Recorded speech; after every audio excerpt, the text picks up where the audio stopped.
में आप उनकी पजीराई फरमा रहे थे और ऐसा लग रहा था कि करौली में किस तरह एक अच्छी शायरी को, एक अच्छे लहजे को सुना जाता है। आपकी अंदाज जो दाद देने का था वो, मैं अगर शेर की जबान में कहूं तो आपकी दाद कुछ यूं कह रही थी बशीर बद्र के अंदाज में कि लहजा कि जैसे सुबह की खुशबू अजान दे, लहजा कि जैसे सुबह की खुशबू अजान दे, जी चाहता है मैं तेरी आवाज चूम लूं। ये जो एक बड़ी खूबसूरत तरन्नुम, खूबसूरत अशार, एक बार पुरजोर तालियां मनिका दुबे साहिबा के लिए बजा दें, जिनको बहुत मोहब्बतों से आपने सुना। मैं खास जरूरत से इस वक्त हाजिर हुआ हूं क्योंकि मौलवी जो सबका निकाह पढ़ाता है उसे भी अपने निकाह पढ़ाने के लिए किसी दूसरे मौलवी को बुलाना पड़ता है, तो कुछ इस तरह का मामला है। मैं एक शेर बहुत देर से आपकी खिदमत कर रहे हैं अलग अलग अंदाज से, आली जनाब नदीम फर्रुख साहब, जो अपने निज़ामत के हवाले से, फ़न निज़ामत के हवाले से, अगर मैं ये कहूँ तो ज़रा सा भी मुबालगा नहीं होगा कि दौरे हाजिर में मुशायरों की निज़ामत के हवाले से जो मुमताज़ तरीन चंद नाम हैं उनमें सबसे ज़्यादा नुमायाँ अगर कोई नाम है तो वो है जनाब नदीम फर्रुख का। लेकिन एक बड़ा मसला होता है नाजिम के साथ कि वो चाहे जितने अच्छे शेर कहता हो, वो आम तौर पे निज़ामत की नज़र हो जाते हैं, उसके अंदर का जो शायर होता है वो कहीं पीछे छूट जाता है। हम उसकी ज़बान की दाद देते हैं, उसके अंदाज की दाद देते हैं, लेकिन हम उसकी शायरी की दाद आम तौर पर वो मौका नहीं मिल पाता। लेकिन मैं चाहता हूँ कि आज यहाँ पर एक नई तारीख रकम की जाए और हम अपने बहुत ही प्यारे भाई, बहुत ही प्यारे नाज़िम मुशायरा को बतौर शायर भी बड़ी मोहब्बतों से सुने। मैं दो मिसरों की रोशनी में भाई नदीम फर्रुख साहब को आवाज़ दे रहा हूँ कि आएँ और अपने अशार से नवाजें कि असर लुभाने का प्यारे तेरे बयान में है, किसी की आंख में जादू तेरी जबान में है। पुरजोर तालियों के साथ इस्तकबाल करें जनाब नदीम फर्रुख। बहुत शुक्रिया। मैं सिर्फ दो चार शेर पढ़ के अपना रिज़्क हलाल करूंगा, इजाजत है? बहुत शुक्रिया। मैं चार चार मिसरे पढ़ के आपके दिलों के करीब पहुंचने की कोशिश करता हूं। मासूम से अवाम को पागल बना दिया, मासूम से अवाम को पागल बना दिया, नफरत ने मेरे मुल्क को मक्तल बना दिया।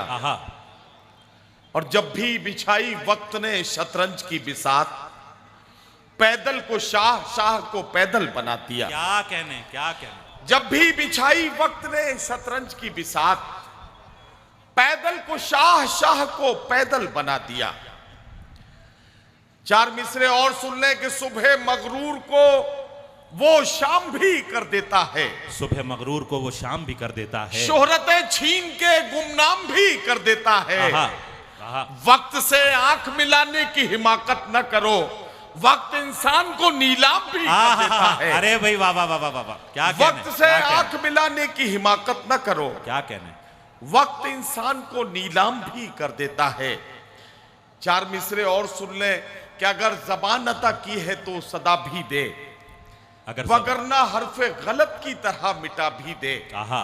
तमाम उम्र सफर ही अगर मुकद्दर है तो फिर परिंदों को उड़ने का हौसला भी दे। क्या कहने, क्या कहने। तमाम उम्र सफर ही अगर मुकद्दर है तो फिर परिंदों को उड़ने का हौसला भी दे। एक गजल का एक मतला और दो तीन शेर पढ़ के आपकी जहमत है तमाम, बस इतना मैं समझता हूं काफी होगा और उसके बाद मैं अगले शायर से आपके मुलाकात कराऊंगा। गजल का मतलब पेश करता हूं कि वो शख्स बाअमल था मगर जिद पे अड़ गया, वो शख्स बाअमल था मगर जिद पे अड़ गया, अपनों से दूर होके मुसीबत में पड़ गया। वो शख्स बाअमल था मगर जिद पड़ गया, अपनों से दूर होके मुसीबत में पड़ गया। मिट्टी से अपनी जो भी वफाएं न कर सका, वो पेड़ आंधियों में जड़ों से उखड़ गया। क्या कहने, क्या कहने, क्या उसने कहने। भी सबके साथ मेरी की मुखालिफत, जिसके लिए मैं सारे जमाने से लड़ गया। और जिस दिन मेरे उरूज की उसने खबर सुनी, उस दिन से उसका जहनी तवाजुन बिगड़ गया। हाय हाय हाय हाय। जिस दिन मेरे उरूज की उसने खबर सुनी, अच्छा है, वाह वाह, बहुत शुक्रिया, बहुत शुक्रिया मेरे भाई। जिस दिन मेरे उरूज की उसने खबर सुनी, उस दिन से उसका जहनी तवाजुन बिगड़ गया। क्या कहने। हजरात गिरामी, आप सबका बहुत शुक्रिया। अभी जब मनिका दुबे जी पढ़ रही थी तो उन्होंने एक बहुत खूबसूरत शेर माँ के हवाले से पढ़ा था। हथेली चूम लेना माँ की जाकर, कुछ इस तरह का मिसरा था उसका, जहां तक मुझे याद है। जब वो शेर पढ़ रही थी तो मैं सोच रहा था कि लोग औलादों से अपनी रखते हैं क्या क्या उम्मीद, लोग औलादों से अपनी रखते हैं क्या क्या उम्मीद। खुशनसीबी है जो अपने पेड़ का फल खा सके, क्या कहना, पूरी करते रहते हैं बच्चों की सब फरमाइशें, और बूढ़ी मां का एक चश्मा नहीं बनवा सके। पूरी करते रहते हैं बच्चों की सब फरमाइशें, और बूढ़ी मां का एक चश्मा नहीं बनवा सके। अगर टूटा हुआ चश्मा मेरा बनवा दिया होता तो मैं अच्छा शगुन, अच्छा मुहूर्त देख सकती थी। मुझे कब शौक दुनिया देखने का था मेरे बेटे, मगर चश्मा लगा के तेरी सूरत देख सकती थी। मुझे कब शौक दुनिया देखने का था मेरे बेटे, मगर चश्मा लगा के तेरी सूरत देख सकती थी। नौजवानों, जिंदगी सिर्फ महबूब के दामन में छुपकर बैठ जाने का नाम नहीं है।